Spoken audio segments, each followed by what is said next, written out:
ਮੈਂ ਔਰ ਡਾਕਟਰ ਅਵਧੇਸ਼ ਪਾਂਡੇ ਇੱਕ ਵਾਰ ਫੇਰ ਇੱਕ ਨਵੀਂ ਵਿਚਾਰ ਚਰਚਾ ਦੇ ਨਾਲ ਤੁਹਾਡੇ ਰੂਬਰੂ ਹੋਏ ਹਾਂ ਤੇ ਅੱਜ ਦੀ ਜਿਹੜੀ ਵਿਚਾਰ ਚਰਚਾ ਹੈ ਉਹਦਾ ਸੰਬੰਧ ਕਿਤੇ ਨਾ ਕਿਤੇ ਹੁਣੇ-ਹੁਣੇ ਘਟੀ ਇੱਕ ਘਟਨਾ ਦੇ ਨਾਲ ਹੈ। ਜਿਹਦੇ ਵਿੱਚ ਇੱਕ ਡਿਪਰੈਸ਼ਨ ਦੇ ਸ਼ਿਕਾਰ ਵਿਅਕਤੀ ਨੇ ਨਾ ਸਿਰਫ ਆਪਣੀਆਂ 2 ਬੇਟੀਆਂ ਬਲਕਿ ਆਪਣੇ ਭਰਾ ਅਤੇ ਇੱਕ ਥਾਣੇਦਾਰ ਦਾ ਸਮੇਤ 5 ਵਿਅਕਤੀਆਂ ਦਾ ਕਤਲ ਕਰ ਦਿੱਤਾ।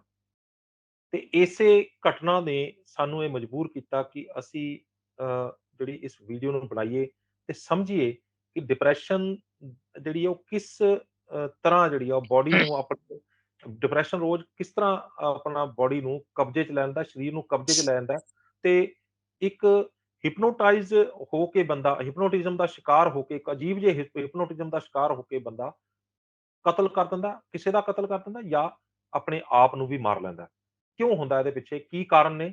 ਆਪਾਂ ਡਾਕਟਰ ਅਵਧੇਸ਼ ਪਾਂਡੇ ਤੋਂ ਜਾਣਦੇ ਹਾਂ। ਡਾਕਟਰ ਸਾਹਿਬ ਤੁਹਾਡਾ ਨਿਊਜ਼ ਏਸ਼ੀਆ ਪੰਜਾਬੀ ਤੇ ਬਹੁਤ-ਬਹੁਤ ਸਵਾਗਤ ਹੈ ਜੀ। ਸਤਿ ਸ਼੍ਰੀ ਅਕਾਲ ਜੀ। ਸਤਿ ਸ਼੍ਰੀ ਅਕਾਲ ਜੀ।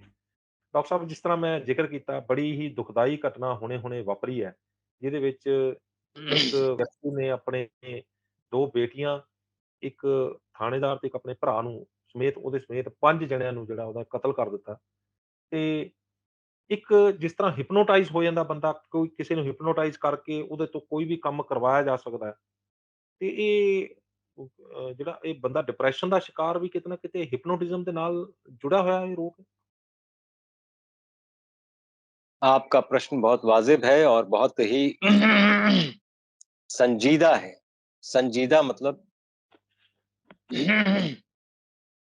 सेंसिटिव, जी, बहुत ही सेंसिटिव है क्योंकि ये मामला ही कुछ ऐसा है। जी, पहली बात तो जितने भी लोगों का डेथ हुआ मैं मेरी संवेदनाएँ उनके और उनके परिवार के साथ हैं। जी, मैं लेकिन एक बात बोलना चाहूँगा कि इंसान ऐसे बिहेवियर्स क्यों करता है? जी, तो ऊपर वाले ने इस ब्रह्मांड में अगर कुछ बहुत ही नायाब चीज़ बनाई है, वो है ह्यूमन एंड ह्यूमन बॉडी। जी, जी। इससे सोफिस्टिकेटेड डिवाइस हुँ, न थी, न है, न हो सकती है बिल्कुल। प्लैनेट अर्थ पे। हुँ, हैविंग सेड दिस, इस डिवाइस को गवर्न चलाने वाला। गवर्न करने का हाँ, चलाने के पूरे पावर्स इसी डिवाइस को दिए गए हुँ, हैं। हुँ, जैसे अगर टेलीफोन बहुत अच्छा है तो उसको आप चलाते हैं, हुँ, हुँ, लेकिन इस डिवाइस ये स्वचालित है, हुँ, ऑटोमेटिकली। वही इंसान जो ये कर रहा है, जिस उसी डिवाइस को वही इंसान चला रहा है, कोई और नहीं चला। हुँ, हुँ, आपने दूसरी बात की हिप्नोटिज्म की। हुँ, हुँ, ये जो इरैटिक बिहेवियर्स होते हैं, पहले ये बात समझनी पड़ेगी कि ये पूरी की पूरी बॉडी हुँ, हुँ, 2 माइंड से चलती है, conscious mind and subconscious mind. Hmm, hmm, hmm, subconscious mind 95% होती है और हुँ, कॉन्शियस माइंड 5% होता है। इसको समझने का एक तरीका ये है कि मान लीजिए आप गाड़ी चला रहे हैं। हुँ, हुँ, हुँ, कई बार क्या होता है कि कॉन्शियस माइंड से आप कोई थॉट में हैं, तो उस हुँ, थॉट में बहुत दूर चले जाते हैं, तब तक 10-15 किलोमीटर निकल जाता है। अचानक आपको ख्याल आता है हुँ, कि 10-15 किलोमीटर निकल गया, मैं अचानक जहाँ पर ब्रेक मारना था, जहाँ पर मुड़ना था, वहाँ पर मुड़ भी गया और आप हुँ, कॉन्शियस माइंड से ड्राइविंग सीट पे नहीं हैं। हुँ, हुँ, हुँ, तो कौन चला रहा था गाड़ी? Subconscious mind. Yes, hmm, hmm, subconscious mind is a programmed mind hmm, और हुँ, उसके प्रोग्राम को प्रोग्राम कौन करता है? वही कॉन्शियस माइंड है। हुँ, हुँ, तो कॉन्शियस माइंड को कॉन्शियस रखने के लिए, उसको सजग और सज्ज रखने के लिए हुँ, हुँ, नर्व्स के साथ-साथ हार्मोन्स की ज़रूरत पड़ती है। हुँ, अगर मैं संक्षेप में बताऊँ तो डोज़ है उसका नाम, उसको डोज़ देना पड़ता है। हुँ, हुँ, हुँ, डोज़ का स्पेलिंग क्या है? DOSE। हुँ, यस। यही नाम है उन हार्मोन्स का, जिनको हैप्पी हार्मोन्स बोलते हैं। डी से डोपामीन, से ऑक्सीटोसिन, एस से सेरोटोनिन और ई से एंडोर्फिन्स। क्या बात। तो ये डोज जो है अगर ब्रेन में सही नहीं है तो कॉन्शियस माइंड सही नहीं होगा, डिप्रेस्ड होगा। तो पहला चीज डिप्रेशन का ये है। तो ये डोज कहां से आता है? ब्रेन खुद ये मैन्युफैक्चर नहीं करती है, ये मैन्युफैक्चर होता है गट में। और वेगस नर्व के थ्रू ब्रेन में जाता है। इसी को कहते हैं गट ब्रेन कनेक्शन, जो आजकल का नया साइंस है। अगर आप गट ब्रेन कनेक्शन लिखेंगे तो आपको पता चल जाएगा कि ये लेटेस्ट साइंस है कि आपका गट माइक्रोबायोम रिस्पॉन्सिबल है आप अपने दिमाग से क्या सोच रहे हैं, या किस दशा में है, डिप्रेस्ड है या हैप्पी है या सैड है, या क्या रीजन है। ये हार्मोन्स डिसाइड करते हैं। जिसको आपने अगर मुन्ना भाई एमबीबीएस पिक्चर देखा होगा, देखा। उसमें केमिकल लोचा, वो जो बोलते हैं ना कुछ केमिकल लोचा है ब्रेन में, तो वो लोचा क्या है? यही डोज है। यही डोज है जो केमिकल लोचा है ब्रेन में। अगर इसकी मात्राएं कम हो जाती हैं तो बंदा डिप्रेस्ड हो जाता है। और इसके इंटरचेंजेबल है, मतलब नहीं सॉरी, इंटरचेंजेबल नहीं है ये इंटरडिपेंडेंट हार्मोन्स हैं। अगर एक दूसरे डोपामिन कम हुआ निर्भर है। तो ऑक्सीटोसिन भी कम हो जाएगा, सेरोटोनिन भी कम हो जाएगा, एंडोर्फिन्स भी कम हो जाएंगे। और अब तक तो जो मैंने बताया ये साइंस है।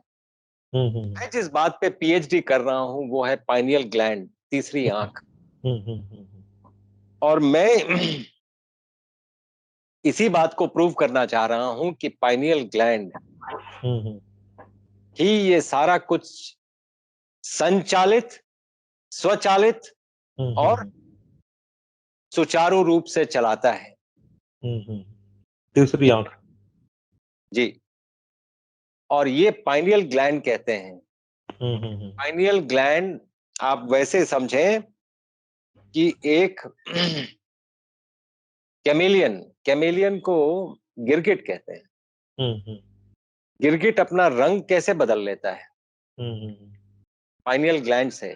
पाइनियल ग्लैंड से वो सेंस कर लेता है कि बैकग्राउंड ग्रीन है, तो अपने आप को ग्रीन कर लेता है, अपने आप को कैमोफ्लेज करने के लिए, बचाने के लिए। ये सब सर्वाइवल टेक्निक्स है। ये सब सर्वाइवल टेक्निक्स है। इंसान के पास सर्वाइवल ब्रेन भी है, प्रोसेसिंग ब्रेन भी है और थ्राइविंग ब्रेन भी है। तो सर्वाइविंग और थ्राइविंग डिपेंड करता है कि आप किस मोड में चल रहे हैं। अगर सर्वाइवल पे हैं तो फिर आप जानवरों की तरह सोचेंगे, और अगर थ्राइविंग में हैं तो इन चीजों से बियॉन्ड सोचेंगे।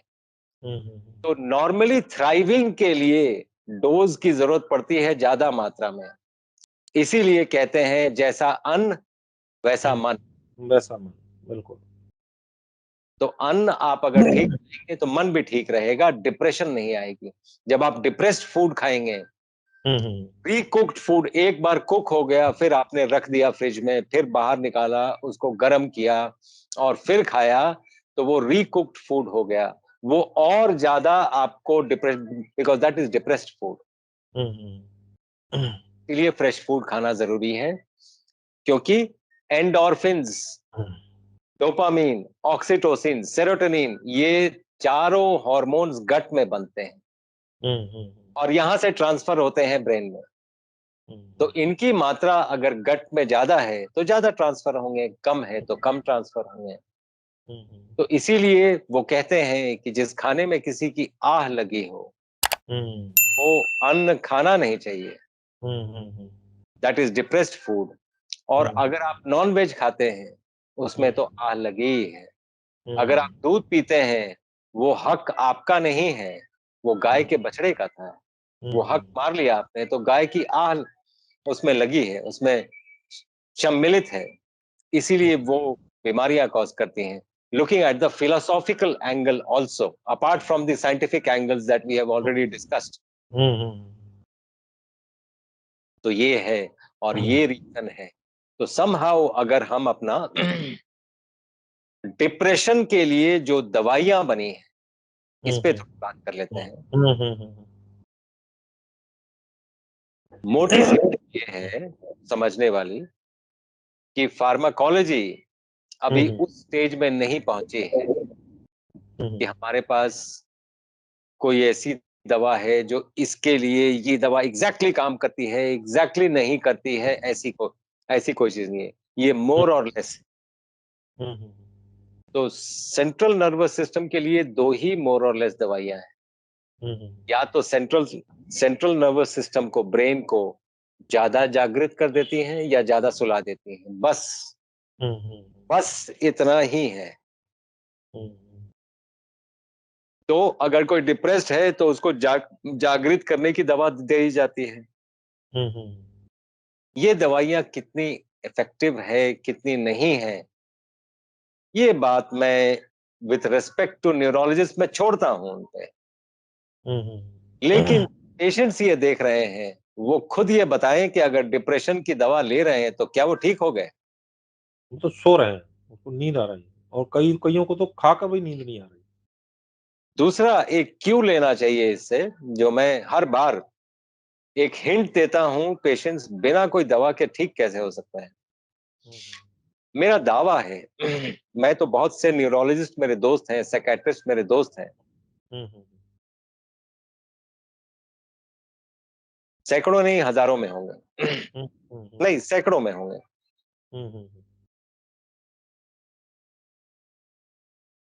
मैंने सभी से पूछा है आपके पास कोई एक ऐसा पेशेंट है जो 4 बजे सुबह एक्चुअली उठता हो, अपना रूटीन ठीक रखता हो और फिर भी साइकियाट्रिस्ट के पास जाता हो। एक एक पेशेंट। आप सरप्राइज होंगे, एक भी पेशेंट नहीं, एक भी साइकियाट्रिस्ट। मैं एक्चुअली मिलना चाहूंगा उस साइकियाट्रिस्ट से जो ये बोले कि हाँ एक पेशेंट है जो 4 बजे सुबह रोज बड़ा नियम से उठता है और फिर भी मेरे से साइकियाट्री की मेडिसिन लेता है। तो क्या हम ये कंक्लूड ना करें कि आप अगर अपने नियम में रहें तो साइकियाट्रिस्ट या किसी भी डॉक्टर की जरूरत नहीं पड़ेगी। इसी बात पे 2017 का नोबेल प्राइज है क्लॉक जीन्स जिसको कहते हैं। क्लॉक जीन्स, हमारे जीन्स में वो चीजें हैं जो हमें क्लॉकवाइज चलाती हैं कि 4 बजे सुबह उठना है। जैसे आपको अगर 4 बजे सुबह फ्लाइट पकड़ना है, जैसे ये मुझे कल पकड़ना है तो सर्केडियन मैं रिदम बोलते हैं इसको, सर्केडियन रिदम। जी जी, तो मैं ये अपने आप को बोल के सोऊंगा कि मेरे को 3 बजे उठना है और वो अपने आप क्लॉक जीन्स 3 बजे उठा देते हैं। लोगों ने देखा भी होगा, महसूस भी किया होगा कि आप जैसे ही ब्रेन को जो भी इंफॉर्मेशन दे के सो जाते हैं, एग्जैक्टली उस टाइम पे ब्रेन जग जाती है। मेरे साथ भी होता है, और आपको मैंने सबको किया ऐसा। सबके साथ होता है। सब लोगों के साथ के पास ये एक्सपीरियंस होगा जितने लोग ये सुन रहे हैं। तो उसको सज्ज रखने के लिए हमें कुछ रूल्स ऑफ द कॉस्मोस है। अगर और कुछ नहीं तो जैनों से सीखना जरूरी है। Jains rule of the Cosmos बहुत फॉलो करते हैं, बहुत। तो ये सीखने ऐसी बातें हैं। दूसरा ये है कि ये फूड्स रिस्पॉन्सिबल हैं आपको डिप्रेस्ड बनाने के लिए। ओबेसिटी रिस्पॉन्सिबल है, बीमारियां रिस्पॉन्सिबल है, और सबसे बड़ा रिस्पॉन्सिबल है आज के दिन का फ्रस्ट्रेशन। आज के दिन लोग फ्रस्ट्रेटेड हैं। पोस्ट कोरोना देखिए काम खत्म हो गया लोगों का। लोगों के पास काम नहीं है ज्यादा, मार्केट में पैसे नहीं है ज्यादा। डिप्रेशन की ये स्थिति है कि सभी लोग डिप्रेशन में हैं। कुछ लोग ज्यादा हैं, कुछ लोग कम हैं, लेकिन डिप्रेशन में सब हैं ऑलमोस्ट।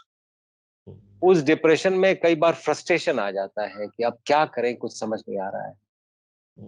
और अगर ये हार्मोन्स की कमी हो तो आदमी ऐसे स्टेप ले सकता है और ये हो सकता है, ये संभव है। इसको हम साइंटिफिकली एक्सप्लेन कर सकते हैं। ये क्या है? तो डॉक्टर साहब, आपने हर बार जो है वो साइंटिफिकली प्रूव किया है कि ये चीज़ें ऐसी होती हैं, इसकी वजह से जो है आगे ये बीमारी होती है। तो अभी आपने 4 हार्मोन्स का नाम दिया है, वो 4 हार्मोन्स की कमी हो जाती है, इम्बैलेंस हो जाता है, तो ये सारा कुछ जो है गड़बड़ाने लगता है। तो दिमाग जो है वो मतलब उल्टे-सीधे हरकतें करने शुरू कर देता है। तो डिप्रेशन जो है उसमें जब ये गड़बड़ होता है, तो क्या होता है? उसमें अंदर क्या हो रहा है उसमें कि वो गड़बड़ होना शुरू हो गया? उसमें क्या वो करने वाला था और क्या वो गड़बड़ हो गया उसमें? थोड़ा-सा ये साइंटिफिकली कर बताएँगे? हार्मोन्स जो हैं, हार्मोन्स का रोल यहाँ पे समझना पड़ेगा कि हार्मोन्स का रोल क्या है। हुँ, हुँ। किसी भी हार्मोन का, चाहे वो थायराइड का हो, चाहे वो डायबिटीज का हो, चाहे वो हुँ, एड्रिनल ग्लैंड्स का जो ब्लड प्रेशर कॉज करता है उसका हो, हुँ, हुँ, चाहे वो बच्चा ये जनने के लिए जो मतलब हार्मोन्स हैं हुँ, हुँ, उसका हो, किसी का भी। समझने वाली बात ये है हुँ, कि ब्रेन से जो हमें सेंसरी सेंसरी परसेप्शन ये मिला कि बाहर ठंड है, हुँ, हुँ, हुँ, तो मोटर परसेप्शन से आया कि रोंगटे खड़े हो गए, हुँ, ताकि एयर को ट्रैप कर लिया बीच हुँ, में। हुँ, तो रोंगटे अगर एक-एक जो रोंगटे हैं, वहाँ पर नर्व का सेल नहीं नहीं पहुँचा है। हुँ, हुँ, नर्व का सेल स्किन के किसी कुछ-कुछ पार्ट्स में है। हुँ, हुँ, तो रोंगटे तक जानकारी कैसे जाती है कि ब्रेन ये बोल रहा है कि एयर को ट्रैप करना है। कैसे जानकारी जाती है? हार्मोन्स के थ्रू। हुँ, यही हार्मोन्स हैं जो actually signal cell to cell transfer करते हैं। हुँ, लैंग्वेज ऑफ द बॉडी है भाषा हार्मोन्स। है भाषा है। भाषा, जैसे हम और आप हिंदी में बात कर रहे हुँ, हैं, वैसे हुँ, ये भाषा है। बॉडी की भाषा हार्मोन्स हैं। तो हुँ, हार्मोन्स इसीलिए बॉडी भेजती है कि यहाँ पे कम है, यहाँ पे ज़्यादा है, यहाँ पे ज़्यादा कर दो, यहाँ पे कम कर दो। वो बॉडी अपने आप बैलेंस करती है। जब हुँ, बॉडी के पास है ही नहीं, तो कहाँ हुँ, से भेजेंगे? हुँ, हुँ, हुँ, इसलिए उसको कैसे अगर बढ़ाया जाए ताकि हार्मोन्स की का लेवल ब्रेन में सही रहे। ये बॉडी अपने आप ये कर लेती है, लेकिन उसके लिए कुछ इनपुट्स चाहिए। हुँ, कि फूड से मिल सकते हैं, हवा से मिल सकते हैं, बिकॉज़ यही 2 इनपुट के तरीके हैं। तीसरा हुँ, है स्किन जो एब्ज़ॉर्ब करती है। हुँ, हुँ, तो आप ऐसी चीज़ें करते रहें जो केमिकल मुक्त हों, तो आपके हार्मोन्स बॉडी अपने आप बनाती भी रहेगी और चीज़ें ठीक रहेंगी। और रॉ फूड से ये बहुत ज़्यादा ये आता है, क्योंकि cooked food is called hopeless food. Hopeless क्यों? क्योंकि होप निकल गया उसमें से। हुँ, हुँ, एच से हार्मोन्स, ओ हुँ, से ऑक्सीजन, पी से हुँ, फाइटोन्यूट्राइएंट्स और ई से एंजाइम्स निकल गए फूड से, इसीलिए वो होपलेस हो गया हुँ, कुक्ड फूड। इसलिए रॉ फूड में हार्मोन्स भी होते हैं, ऑक्सीजन भी होता है, फाइटोन्यूट्राइएंट्स भी होते हैं और एंजाइम्स भी होते हैं, जो आपकी बॉडी को रिप्लेनिश करते हैं और आपकी बॉडी ठीक से सुचारू रूप से वो हार्मोन्स लेके जहाँ-जहाँ भेजना है, हुँ, भेज भी सकती है। हुँ। अच्छा डॉक्टर साहब आपने पिछली वीडियो में एक कमाल की जानकारी दी थी कि हल्दी जो है वो इन्फ्लेमेशन वाली वीडियो थी। हल्दी जो है वो हर बीमारी ठीक कर देती है, हर बीमारी में वो हल्दी और एक चुटकी काली मिर्च की अगर डाल के उसमें कोसे पानी में ल्यूक वार्म वाटर में मतलब उसमें डाल के पिया जाए 2-3 बार दिन में, तो हर बीमारी ठीक हो सकती है। तो इस बार आप क्या जानकारी देने वाले हैं कि अगर हार्मोन इम्बैलेंस हो गए हैं, कुक फूड तो आप हर बार बोलते हैं। कुक फूड तो आप हर बार बोलते हैं कि कुक फूड हमें बंद करना होगा, रॉ फूड हमें लेना होगा। तो हल्दी एक हर्ब है, एक हमारा पार्ट ऑफ फूड है। ऐसा ही कुछ और फूड जो हमारे हार्मोन्स को बैलेंस करता हो, जिसमें क्योंकि हार्मोन्स की बीमारियाँ जो हैं वो बहुत सारी हैं, थोड़ी नहीं है। दिमाग की जितनी बीमारियाँ होंगी वो हार्मोन्स से रिलेटेड होगी। जो यूट्रस की जितनी बीमारियाँ वो हार्मोन्स से रिलेटेड है। थायराइड जी जो है वो हार्मोन बहुत सारी बीमारियाँ जो हार्मोन से रिलेटेड होती हैं। तो क्या आप आज कुछ पिटारा खोलने वाले हैं, कोई जानकारी का? पहली बात तो मैं ये बोल दूँ कि मैं ऐसा नहीं है कि कुक्ड फूड का समर्थक नहीं हूँ। बैलेंस करना पड़ेगा वो मात्राएँ कि कितनी मात्रा में आपको रॉ फूड लेना चाहिए, कितनी मात्रा में कुक्ड फूड लेना चाहिए। कुक्ड फूड इसलिए भी ज़रूरी है कि अगर न लें, तो कई बार वो डिप्रेशन का कारण बन जाता है, क्योंकि लोगों को लगने लगता है ज़िंदगी में कुछ रखा नहीं है, क्योंकि उनको वो टेस्ट नहीं मिल रहा है। इसलिए फूड थोड़े मात्रा में ये ज़रूरी भी है, लेकिन सिर्फ़ कुक्ड फूड ही हो, रॉ फूड बिल्कुल ही ना हो, वो प्रॉब्लम हो जाती है। इसलिए हर चीज़ बैलेंस में चलना चाहिए। As a rule, 50% raw and 50% cooked food is fair enough. Fair enough. तो आप अगर 500 ग्राम की थाली है आपकी, तो उसमें 250 ग्राम अगर रॉ फूड है और 250 ग्राम कुक्ड फूड है, तो चलेगा। यानी 4 एक रोटी एवरेज, बंदे ने 4 रोटी बंदे ने खानी है, तो उसको 2 कर दिए, आधा वो जो रॉ फूड करना है। हाँ, और अगर 4 ही खानी है, तो उतने ही मात्रा में आप रॉ फूड ये ले लें, तो वो फलदायी होगा और आपको कभी कोई प्रॉब्लम नहीं होगा, कॉन्स्टिपेशन भी नहीं होगा, सारा कुछ ठीक चलेगा बिकॉज़ ऑफ दिस। तो 50% का रूल याद रखें। 50% of whatever you eat should be raw food, 50% can be cooked food. ये रूल बिल्कुल ठीक चलता है और जिंदगी ठीक चलती है इसमें। Now coming back to this, हम हार्मोन्स रिप्लेनिश कैसे करेंगे, या हार्मोन्स की कमी को हम दूर कैसे करेंगे, खाने से कैसे दूर करेंगे, या आपने बोला कि कोई ऐसी जानकारी है जो हम ये कर लें। आप देखें, एक गट में बैक्टीरिया है जिसको एक्रोमैंसिया फैमिली कहते हैं। एक्रोमैंसिया एक ऐसा गट माइक्रोबायोम है, अगर उसकी कमी है तो सभी कैंसर के पेशेंट्स में कमी देखी गई है, एक्रोमैंसिया नहीं है। एक्रोमैंसिया कैसे डालेंगे अंदर? तो याद रखें, वो फ्रूट्स जिनका बीज आप निकाल नहीं सकते हैं, जिनका बीज निकालना असंभव है, वो फ्रूट्स एक्रोमैंसिया को ग्रो करते हैं। मसलन? जैसे जैसे अम, अमरूद, अमरूद के बीज आप निकाल नहीं सकते हैं। जैसे कीवी, कीवी के बीज आप निकाल नहीं सकते हैं। जैसे केला, केले के बीज आप निकाल नहीं सकते हैं। अंगूर अंगूर के बीज तो निकाल सकते हैं। मेरे कैसे कहने का निकालते मतलब ये है, नहीं, अंगूर के बीज तो निकाल सकते हैं। वो हैं? तो इतने मतलब बड़े होते हैं कि आप उसको जीभ से निकाल के आप उसको फेंक सकते हैं, वो तो कोई दिक्कत नहीं है। लेकिन ये बाकी जो मैंने आपको आपको बताए, इसके बीज आप निकाल नहीं सकते हैं। अनार, अनार का बीज ही फ्रूट है, तो उसका बीज ही फ्रूट है, वो आप निकाल नहीं सकते हैं। तो आप अगर ऐसे फ्रूट्स खाते हैं, एक्रोमैंसिया ज्यादा ग्रो करता है। पोमेग्रेनेट से आप अगर लिटरेचर में भी देखें तो इसके कई स्टडीज हैं।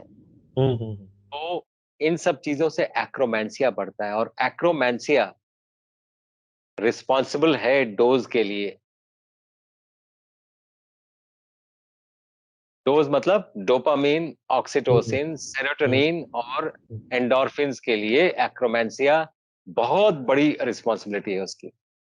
अगर वो सही मात्रा में है तो डोज ठीक ठीक बनेगा, दिमाग डिप्रेस्ड नहीं होगा। अच्छा, एक बात बताइए डॉक्टर पांडे कि जी। अक्सर देखने में आता है कि डोपामाइन जो हार्मोन्स है, वो खुशी का कारक माना जाता है। तो डोपामाइन और जो खुशी का कारक कुछ भी होगा, खुशी के मौके पर होते हैं, जो भी मौका होता है उसके ऊपर बोला जाता है कि कुछ मीठा हो जाए।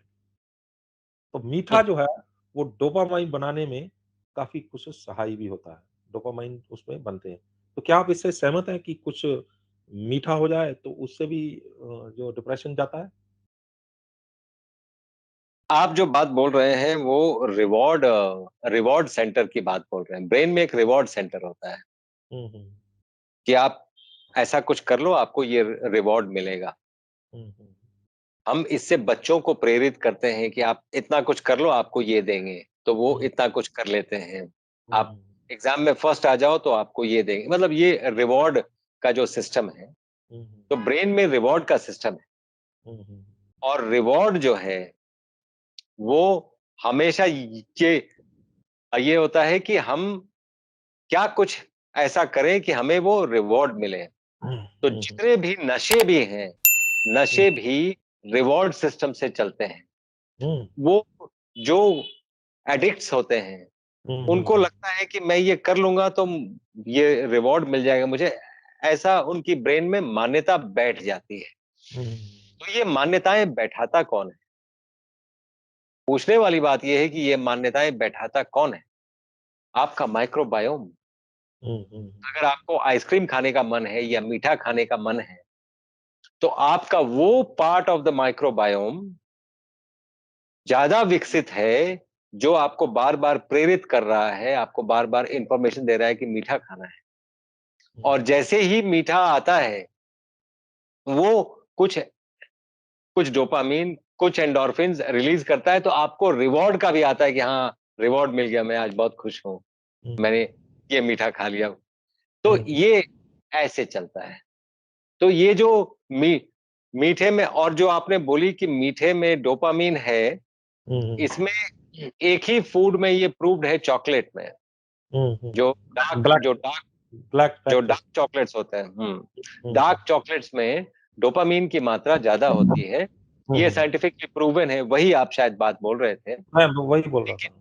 हाँ, तो ये सारा कुछ गट माइक्रो से प्रेरित है। तो गट माइक्रोबायोम अगर ठीक है आपका, आप फर्ज करिए किसी संत के सामने आप ये सभी चीजें रख दीजिए, शायद वो इस तरफ देखेगा भी नहीं, क्योंकि उसका दिमाग और ब्रेन और गट दोनों बहुत स्ट्रांगली कनेक्टेड है और बहुत स्ट्रांग है। He does not give in to ये जो छोटी छोटी ये बातों में ना, हम we give in to that, चलिए ठीक है आज ये कर लेते हैं। They are very strong. उनका गट ब्रेन एक्सेस भी बहुत स्ट्रांग होता है। इसी तरह का एक इंसान है, वो जिसका जो ब्रीदिंग के लिए जाना जाता है, उसको उसका नाम नहीं याद आ रहा मुझे। कई नोबेल प्राइजेस हैं, कई Guinness book of world record हैं उसके नाम पे,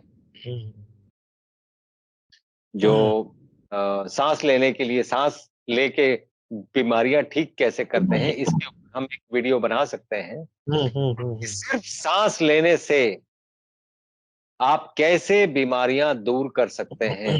कि पेन भी है, अगर हेडेक हो रहा है, सिर्फ सांस लेने से कैसे हेडेक दूर हो जाएगा, क्यों दूर होगा, साइंस क्या है उसके पीछे, we can have a video for that.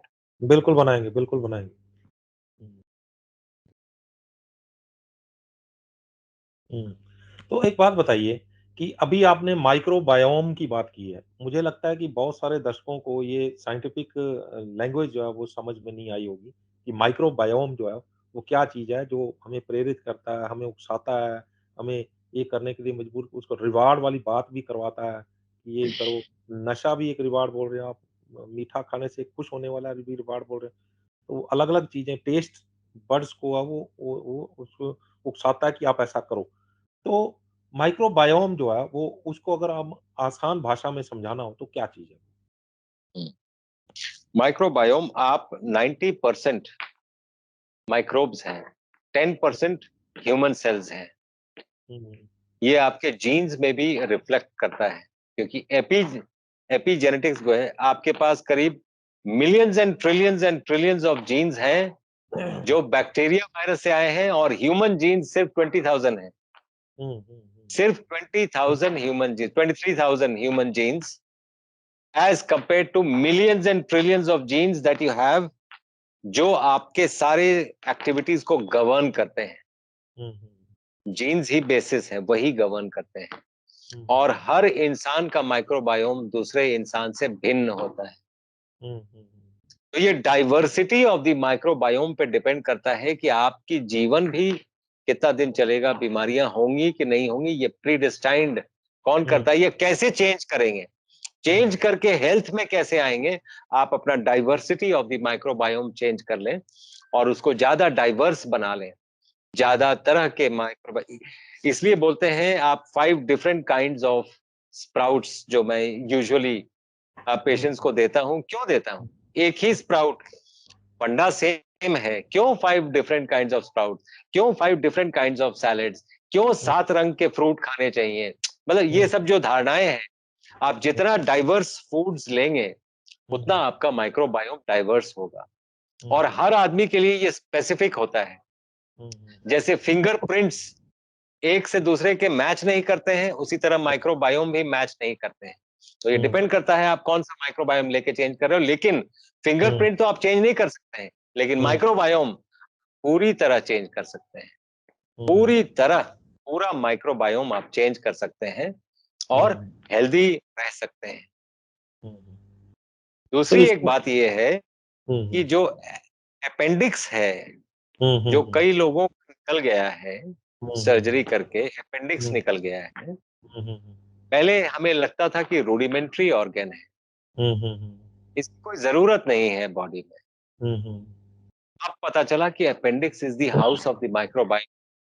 अच्छा। माइक्रोबायोम वहीं रहता है, आपने उसी को निकाल दिया। आप देखें जितने लोगों का अपेंडिक्स निकला है, 5 इयर्स के अंदर, विद इन 5 इयर्स, कभी 1 साल में, कभी 6 महीने में, कभी 2 साल में, कभी 3 साल में हार्ट की बीमारी आ जाती है। और इसका डायरेक्ट कनेक्शन है, ये साइंस है जो मैं आपसे बात कर रहा हूं। इसके ऊपर कई पेपर्स हैं।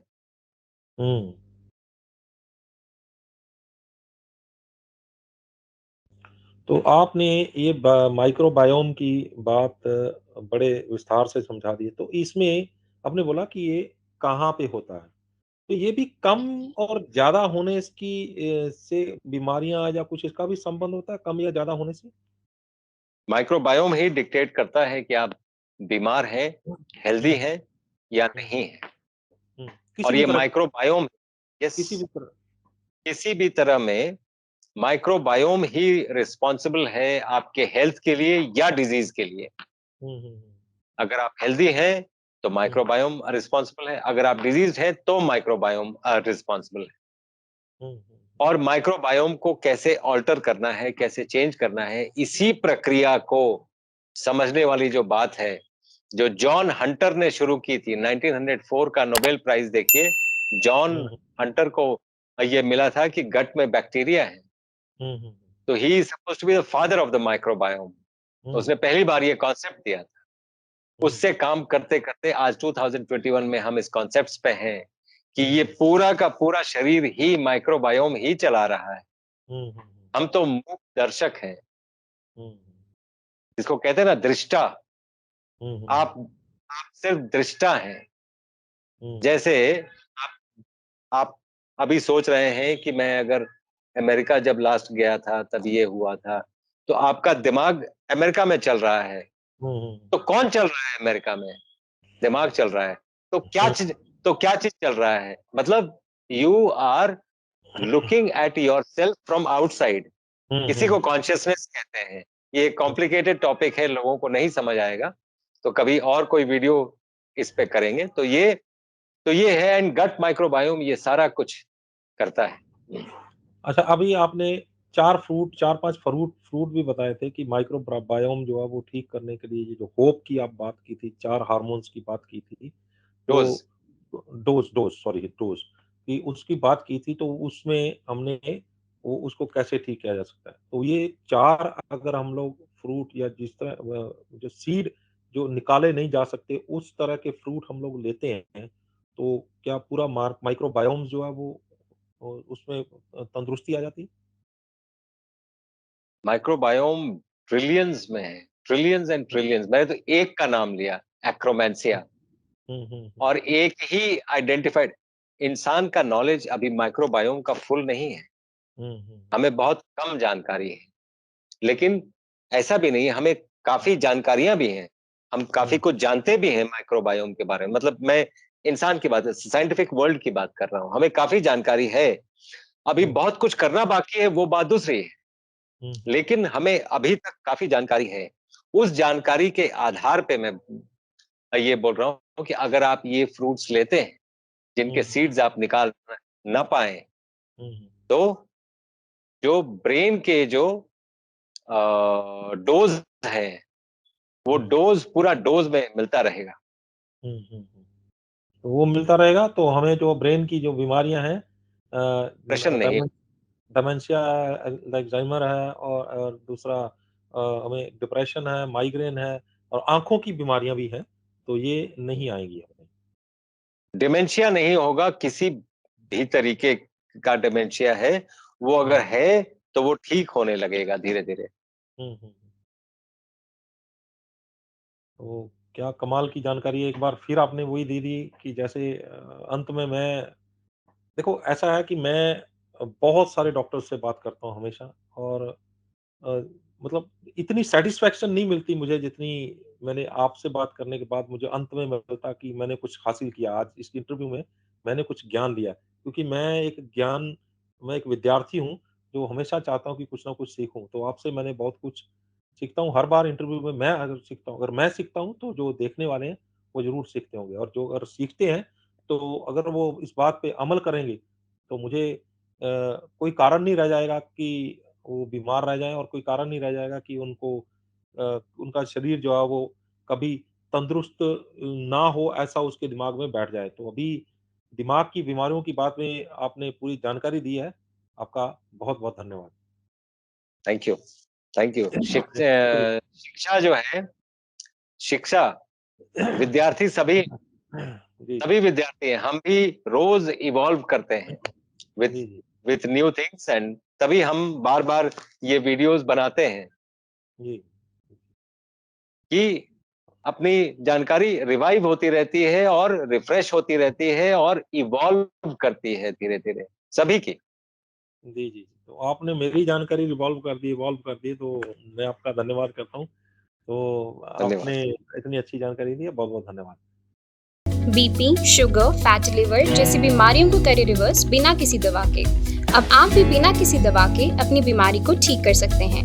खान पान में बदलाव करके आप किसी भी बीमारी से आराम पा सकते हैं।